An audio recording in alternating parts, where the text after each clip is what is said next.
Hello. I'd just like to introduce you to this maze from Connected Speech for Listeners.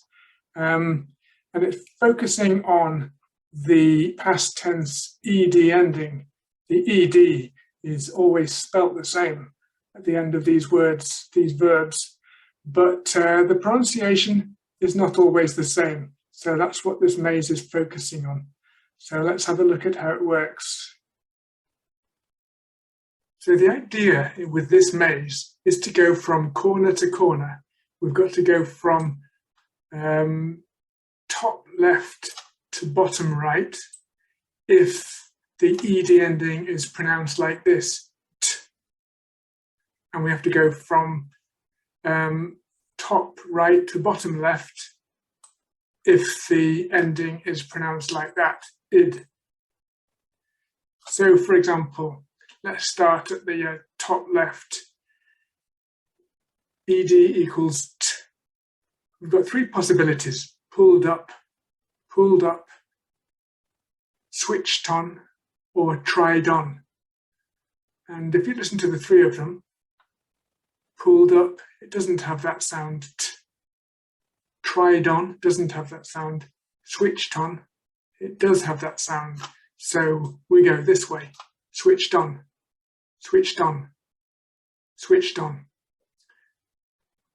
You'll notice that in this maze, all of the second words begin with a vowel sound. This is just to make it easier to hear the past tense ending more clearly. So now we've got, what possibilities have we got? We've got loaded up, sorted out, or booked up. And I think you'll agree that booked up has the t sound, so it's this way, booked up. And then we've got moved in, headed off, turned off, checked in, that's the one, checked in. And then passed out. After that we've got turned off, kicked off, saved up. And it's kicked off, headed off, heated up, looked up, called off, waited in. And it's clearly this one, looked up. And then wanted out, stayed up, handed in, helped out. Helped out is the one, helped out. You can hear it. It sounds like it's the beginning of the second word, tout, helped out. After that, we've got a choice of closed off, signed in, moved in, or washed up. Washed up is the answer, washed up. Carrying on in the same direction, mixed up. And then stopped off. Where can we go next? Edited out? No. Packed up? Yes, packed up. And then ended up? No. Walked out? Yes.